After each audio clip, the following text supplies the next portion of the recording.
सुगवेच्या सर्व सदस्यांना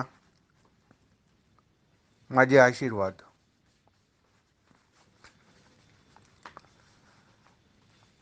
आता आपले परमामृताचे 10वे प्रकरण सुरू आहे आणि या प्रकरणाचं नाव आहे दृश्य भास खंडन. या दृश्य भास खंडन अध्यायातील पहिल्या 5 ओव्या आपण पूर्ण केल्या आहेत काल, आणि पुढील ओव्या आज आपण पाहणार आहोत.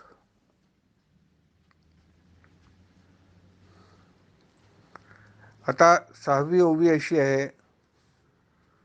बोले आपण आपणासी, अंतरी आपणा आपण उपदेशी, पाहे तया विवेकासी, काही आकार असेना. याचा थोडा अर्थ असा की तू जर विवेकाने विचार करून पाहिला तर तुझ्या लक्षात येईल की तू स्वतः एकटाच असल्यामुळे तू खरं तर स्वतःशीच बोलतो आणि स्वतःलाच उपदेश करून घेत असतो. कारण तू ज्याच्याशी बोलतो तो काही आकार नाही. पाहे तया विवेकासी, काही आकार असेना.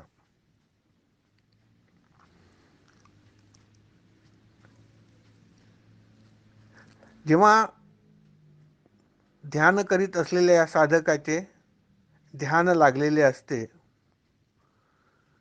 तेव्हा कुठलेही स्थूल आकार जे आहेत ते काही उपलब्ध होत नाहीत.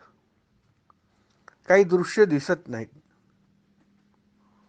कोणीही उरत नाहीत.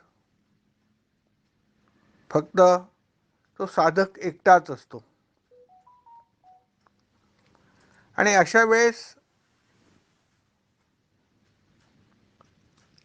त्या साधकाच्या हे लक्षात येतं की वास्तविक मी जे बोलतो ते मग कोणाशी बोलतो. काहीच उपलब्ध नाहीये. काहीच कोणी दिसत नाहीये. जगच दिसत नाहीये. कोणी माणसं दिसत नाहीये. माझा मीच आहे. आणि मग बोलू तर मी कोणाशी बोलू, किंवा मी बोलतो ते कोणाशी बोलतो. याचा अर्थ मग कळून येतो की मी खरं तर स्वतःशीच बोलत असतो. हे सगळं जे काही दृश्य आहे ते माझंच रूप आहे आणि माझं बोलणं जे असतं ते खरं तर स्वतःशीच असतं. स्वतःच आपण आपल्याशी बोलतो. अंतरी बोले आपण आपणाशी, अंतरी आपण आपणा उपदेशी. उपदेशी म्हणजे इथे उपदेश करणे किंवा कोणताही तोंडी व्यवहार करणे हा जो भाग आहे हा कोणा दुसऱ्याशी खरं तर होतच नाही. हा आपणाशीच होतो, स्वतःशीच होतो. हे कशावरून? हे कशावरून याचं उत्तर असं देतात की पाहे तया विवेकासी, काही आकार असेना. कारण तू विवेक करून पाहिलं. विवेक करून म्हणजे आपली दृष्टी ज्ञानदृष्टी करून पाहिली तर ज्ञानदृष्टीने तुला हे कळेल की वास्तविक इथे कोणाची उपस्थिती नाही आहे. कोणी दुसरं नाही आहे. तूच तू आहे. हे दृश्य फक्त जागृतीकाली दिसणारं दृश्य होतं आणि आता तू ध्यानकाली जे आहे ते दृश्य संपलेलं आहे. दुसरं कोणीच नाही आहे. तूच तुझ्याशी बोलतो आहे असं विवेकामुळे तुझ्या लक्षात येईल. ज्ञानदृष्टीने पाहिल्यास तुझ्या लक्षात येईल असा या ओवीचा अर्थ आहे. पाहे तया विवेकासी, काही आकार असेना. कोणताच आकार जे आहे तो काही उपलब्ध नाही आहे. म्हणजे जे काही तू बोलतो आणि जे काही व्यवहारासाठी जे तुझ्या तोंडून शब्द निघतात ते खरं तर स्वतःच बोलतो आणि स्वतःच ऐकतो अशी खरी स्थिती आहे. आता आपण 7वी ओळी पाहू. जेथुनी उपजे विवेक मातू, पाहे तया अंतःकरणातू, तेही धरुनी जाणीव हेतू, जाणते होय. आता इथे कवी असं म्हणतात की जिथून विवेक निर्माण होतो, कुठून निर्माण होतो? अंतःकरणातून निर्माण होतो. जेथून विवेक निर्माण होतो त्या अंतःकरणात तू पहा. पाहे त्या अंतःकरणात. जेथून हे उपजे विवेक मातू. हे विवेक मातू जे केलं आहे त्या ओवीचं काव्य पूर्ण करण्यासाठी मातू हा शब्द वापरला आहे, असा काही त्याचा अर्थ नाही. आपण विवेक हाच अर्थ घ्यायचा. जेथून उपजे विवेक, जेथून विवेक निर्माण होतो, पाहे त्या अंतःकरणात. ते अंतःकरण ज्यातून विवेक निर्माण होतो, अंतःकरण म्हणजे मन, बुद्धी, चित्त आणि अहंकार. त्या बुद्धीतनं हे कळतं आपल्याला. त्यात तू शोधून पहा. पाहे तया अंतःकरणात, तेही धरुनी जाणीव हेतू, जाणते होय. जेथून विवेक निर्माण होतो त्या अंतःकरणात पहा आणि त्यात ज्ञानाचाच हेतू मात्र राहू दे. काही पाहण्याचा हेतू नको ठेवू. ज्या अंतःकरणातनं विवेक निर्माण होतो त्या अंतःकरणात पाहत असताना तुझी दृष्टी ही ज्ञान दृष्टी ठेव. तुझी दृष्टी ही काही पाहण्याची किंवा जी आहे चरमदृष्टी ठेवू नको, ज्ञानदृष्टी ठेव. तेही धरून जाणीव हेतू. जाणीव हेतू म्हणजे ज्ञानदृष्टी ठेवणे. जाणीव म्हणजे ज्ञान. जाणीव हेतू म्हणजे ज्ञान समजावून घेण्याची जी आहे दृष्टी तू जर ठेवली तर काय होईल? तूच ज्ञानी होशील. जाणते होय. तुला सगळं कळून येईल. अशी ही ओवी आहे. जेथून उपजे विवेक मातू, पाहे तया अंतःकरणातू, तेही धरुनी जाणीव हेतू. तेथी पण तू ज्ञानदृष्टीने पहा. असं केल्याने जे आहे जाणते होय, तुझं ज्ञान वाढेल, तू ज्ञानी होशील. अशी ही 7वी ओवी आहे.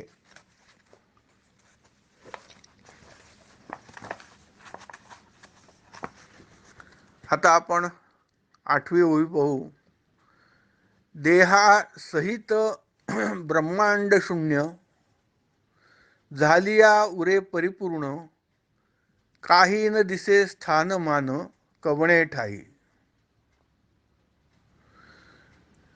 या ओवीचा सरळ अर्थ असा की देहासहित सर्व ब्रह्मांड हे जग शून्य झाल्यावरती, जग केव्हा शून्य होईल? जेव्हा ध्यान लागेल तेव्हा हे देहासहित सर्व ब्रह्मांड म्हणजे सर्व जग हे शून्य सारखं होऊन जाईल. त्यात तुला काही जाणवणार नाही हे जग आहे असं, अशी स्थिती येईल. देहासहित सर्व ब्रह्मांड म्हणजे जग शून्य झाल्यावर फक्त सर्वव्यापी परिपूर्ण असे स्वरूप उरत असते.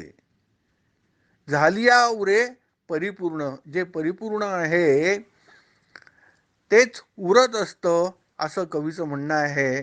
काय झाली यावरती? जेव्हा देहासहित ब्रह्मांडाची निवृत्ती होते तेव्हा काहीच उरत नाही आणि फक्त स्वरूप उरतं. काही न दिसे स्थानमान, कवणे ठाई. कुठेच काहीही दिसत नाही. काही न दिसे स्थानमान, कुठे कोणत्याच जागी आणि कोणी काही दिसत नाही असा याचा अर्थ. आणि जे आहे फक्त परिपूर्ण स्वरूप असं उरलेलं राहतं. ते परिपूर्ण स्वरूप केव्हा उरलेलं राहतं? जेव्हा देहासहित ब्रह्मांड शून्य झाल्यावरती किंवा देहासहित ब्रह्मांडाचा पूर्ण निराश झाल्यावरती, अशी ही 8वी ओवी आहे. आणि आता आपण 9वी ओवी पाहूया. साकार हा त्रिलोकू, साकार हा त्रिलोकू, नेणो काय झाला सकळीकू, संचलो मी एकाएकू चिदाकाश. याचा अर्थ असा, सरळ अर्थ असा होईल की साकार असलेल्या, साकार हा त्रिलोकू, साकार असलेल्या या त्रिलोकाचे म्हणजे विश्वाचे काय झाले काही कळत नाही. कुठे गेलं हे विश्व, कुठे गेलं हे जग,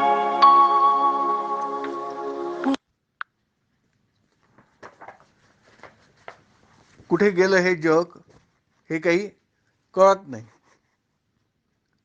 साकार हा त्रिलोकू, नेणो काय झालं सकळीकू. त्या सगळं जगाचं काय झालं, या त्रिलोकाचं म्हणजे या विश्वाचं, या जगाचं, साकार असलेल्या अनेक नामरूपात्मक असलेल्या या जगाचं काय झालं ते काही कळून येत नाही आहे.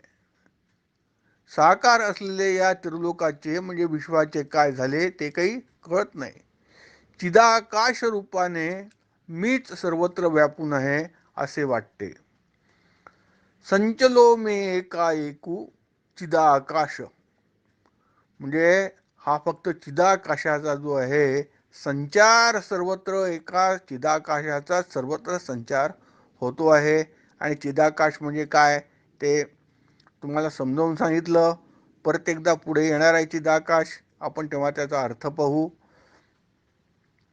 तर आता या ओवीचा अर्थ आपला 9व्या ओवीचा अत्यंत सोपी झाला आहे. तो असा की हा साकार त्रिलोक, नामरूपात्मक जो त्रिलोक आहे, हे जग आहे, साकार जग आहे. हो, याचं ते म्हणजे ध्यान लागल्यानंतर याचं काय झालं काही कळत नाही आहे, कुठे गेलं काही दिसत नाही आहे.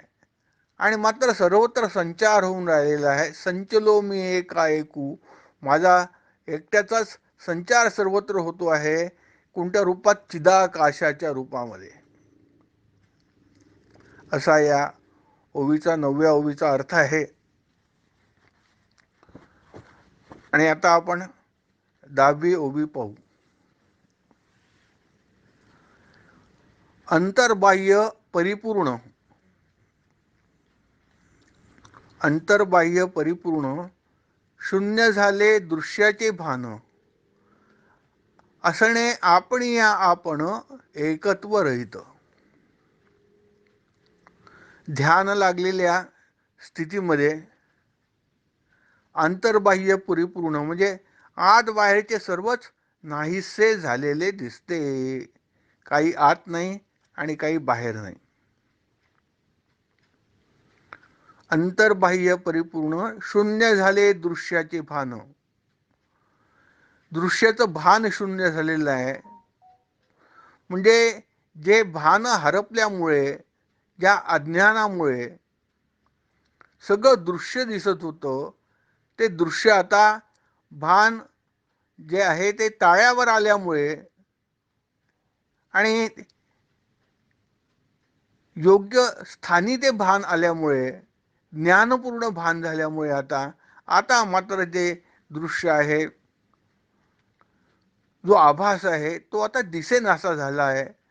शून्य झाले दृश्याचे भान, अंतर्बाह्य परिपूर्ण, सर्व काही आत बाहेरचं आता काहीही दिसत नाही, शून्य झालेलं आहे. कोणत्या स्थितीमध्ये? ध्यान लागलेल्या स्थितीमध्ये. कारण सुरुवातच या अध्यायाची अशी आहे किंवा मागच्या अध्यायापासून की ध्यानाला आपण बसलो आहोत, आसन घालून बसलो आहोत, एकांत स्थळी बसलो आहोत आणि आपण हळूहळू एकेका दृश्य वस्तूचा निराश केला. आपलं ध्यान लागलं आहे, आपण चिदाकाशात पाहतो आहे, आपण दोन भुवयांच्या मध्ये जे आज्ञाचक्र आहे त्यात पाहतो आहे, समोर चिदाकाश आपल्याला दिसत आहे. आणि अशा स्थितीमध्ये काय काय घडून राहिलेलं आहे ते सगळं कवी आता इथे सांगून राहिले आहेत आपल्याला. आणि त्याच याच्यामध्ये त्याच अर्थाने ही 10वी ओवी आहे की अंतर्बाह्य परिपूर्ण शून्य झाले दृश्याचे भान. आत बाहेर आता काहीच दिसत नाही, काही उरलेलं नाही पाहण्यासारखं. आणि ते जे भान होतं, ज्या भानामुळे मला जगाचं दृश्य दिसत होतं, ते जे भान आहे ते आता बदललेलं आहे, ते शून्य झालेलं आहे. आणि असणे आपण या आपण एकत्व रहित. आता माझी स्थिती अशी झालेली आहे की मी एकटाच आहो, आपण या आपण, पण आता हा मी एकच उरलो आहो असं म्हणायला देखील आता कोणी उरलेलं नाहीये. म्हणजे आता एकत्व पण राहिलं नाहीये. ध्यान लागलेल्या स्थितीत आत बाहेर सर्व नाहीसे झालेले दिसते. जे दृश्य आहे त्याचे भान राहिलेले नाही, फक्त एकत्वच उरले आहे. ही पण स्थिती राहिली नाही, अस्तित्वाची फक्त जाणीव उरलेली आहे. म्हणजे आता एकत्व रहितच झालेलो आहो. एकत्व असंही म्हणता येण्यासारखी स्थिती नाही आहे, असा अर्थ या 10व्या ओवीमधनं निघतो. आणि हा आता आपल्या लक्षात आला असेल. अंतर्बाह्य परिपूर्ण शून्य झाले दृश्याचे भान, असणे आपण या आपण एकत्व रहित. हो, आता एकत्व देखील म्हणण्यासारखं राहिलं नाही. कोण म्हणणार एकत्व, आणि कशासाठी म्हणणार? त्या एकत्वाचं देखील भान आता गेलेलं आहे आणि फक्त अस्तित्वाचं भान आता राहिलेलं आहे, अस्तित्व राहिलेलं आहे. आता यानंतरची ओबी जी आहे ती आहे 11वी. ती अशी आहे, तेथे अंधारी गेली, तेथे अंधारी गेली.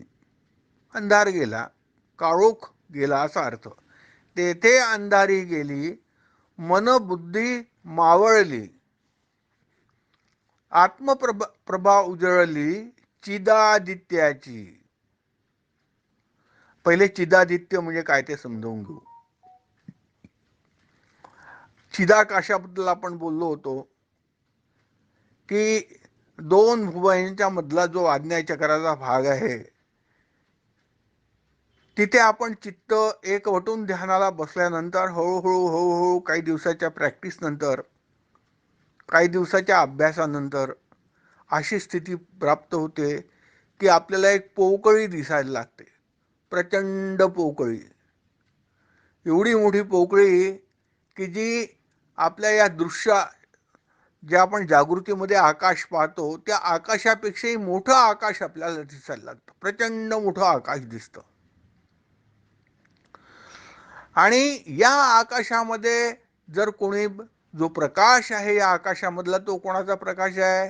तो आत्म्याचा प्रकाश आहे. मग त्या आकाशामध्ये हा आत्मा कसा आहे? चिदादित्य आहे. चिदाकाशामध्ये जसं सामान्य आकाशामध्ये सूर्य असावा, सूर्याचा प्रकाश पडावा, तसा या चिदाकाशामध्ये परब्रह्म परमात्म्याचा, त्या आत्म्याचा प्रकाशच संचारलेला आहे असं आहे. आणि म्हणून त्याला चिदादित्य म्हटलं आहे, त्या परमात्म्याला चिदादित्य म्हटलेला आहे इथे. आणि त्या चिदादित्याची म्हणजे परमात्म्याची आत्मप्रभा उजळली, प्रकाश दिसायला लागला, असा या 11व्या ओवीचा अर्थ. तेथे अंधारी गेली, अंधार सगळा गेला. ती अशी स्थिती असते ध्यानामध्ये की अंधारी म्हणजे अज्ञान संपले असते, आंधळेपणा, अज्ञान संपलेले असते आणि मन आणि बुद्धी ही कार्य थांबवते. मनाचं इतस्ततः फिरणं थांबलेलं असतं, बुद्धीचा विचार करणं थांबलेलं असतं, आणि या हे डोळ्यासमोरचं अज्ञान जे दिसत होतं ते सगळं गेलेलं असतं, अशी स्थिती असते. आणि अशा स्थितीमध्ये मग काय होतं की त्या चिदादित्याची, त्या चिदाकाशामधल्या आदित्याची जी आहे त्या आत्म्याचा प्रकाश सर्वत्र उजळलेला, सर्वत्र पसरलेला असा दिसतो. अशा अर्थाची ही 11वी ओळी आहे. छान आहे. तेथे अंधारी गेली, मनबुद्धी मावळली. मन आणि बुद्धी देखील आता कार्यक्षम राहिलं नाही. अंधारी गेली म्हणजे अज्ञान नष्ट झालं. आणि मग काय उरलं? तिथे फक्त प्रकाश. कशाचा प्रकाश? आत्म्याचा प्रकाश. कुठे दिसतो तो? चिदाकाशामध्ये दिसतो. आपल्या आज्ञाचक्रामध्ये जे आपल्याला दिसतं आकाश, त्या आकाशामध्ये तो आदित्याचा प्रकाश आपल्याला दिसून येतो. असं ही 11वी ओवी सांगते. आणि आता 12वी ओवी. येणे परी स्थूळाचा प्रवृत्त मोडला जागृतीचा, आता निरास लिंग देहाचा तैसाच कीजे. इथे कवी सांगतायत की ध्यान लावून जागृतीची जी प्रवृत्ती होती व स्थूल सृष्टीची आवड जी होती ती आता नाहीशी झालेली आहे. येणे परी स्थूळाचा प्रवृत्त मोडला जागृतीचा. स्थूल सृष्टीची आवड आता नाहीशी झालेली आहे. ती प्रवृत्ती नाहीशी झालेली आहे सर्व पाहण्याची. आता निराश लिंग देहाचा तैसाच कीजे. हा जसा स्थूल देहाचा निराश झाला तसाच लिंग देहाचाही निराश करावा. आपल्या विचारांती किंवा आपण जे ज्ञान शिकलो आणि ज्ञानाचे पाठ घेतले, यामुळे काय झालं की आपल्याला कळलं. आपण आत्मानात्म विवेक करून घेतला. आत्मानात्म विवेक करून घेतल्यानंतर आपल्या लक्षात आलं की हे सर्व भासमय आहे. हा सर्व दिसणारी सृष्टी जी आहे हा केवळ आभास आहे हे आपल्या लक्षात आलं. आणि मग काय झालं? ते जे सृष्टीचं स्थूल स्वरूप होतं, नाम रूपात्मक स्वरूप होतं, ते केव्हा दिसतं? जागृतीमध्ये. आणि त्या जागृतीमध्ये जी आवड असते सर्व पाहण्याची, त्या स्थूल स्वरूपाला या सृष्टीच्या पाहण्याची आवड, ती प्रवृत्ती आता मोडीच निघाली. ती प्रवृत्ती मोडून काढली ध्यानामध्ये. येणे परी स्थूळाचा प्रवृत्त मोडला जागृतीचा. आणि मग जसं तुम्ही त्या जागृतीमध्ये जागृतीचा जो प्रवृत्ती होती जागृतीची ती मोडून काढली आणि तुम्ही स्थूल जे काही तुम्हाला दृश्य होतं ते स्थूल दृश्य देखील तुम्ही मोडून काढलं. हा आभास आहे म्हणून त्याला खोटं ठरवलं. आणि तसाच आता तुम्हाला लिंग देहाचा स्थूल देहाचा झाला. आता तुम्हाला लिंग देहाचा देखील तसाच निराश करावा लागणार आहे, असं ही 12वी ओवी सांगते. येणे परी स्थूळाचा प्रवृत्त मोडला जागृतीचा, आता निराश लिंग देहाचा तैसाच कीजे. आता लिंग देहाचा देखील जसा स्थूळाचा केला त्याचप्रमाणे तुम्ही निराश करावा. तर 12वी येथे ओवी संपली आणि आपली वेळ इथे झालेली आहे. तर येथे आपण थांबू. उद्यापासून 13वी आणि पुढच्या ओव्या पाहू आपण.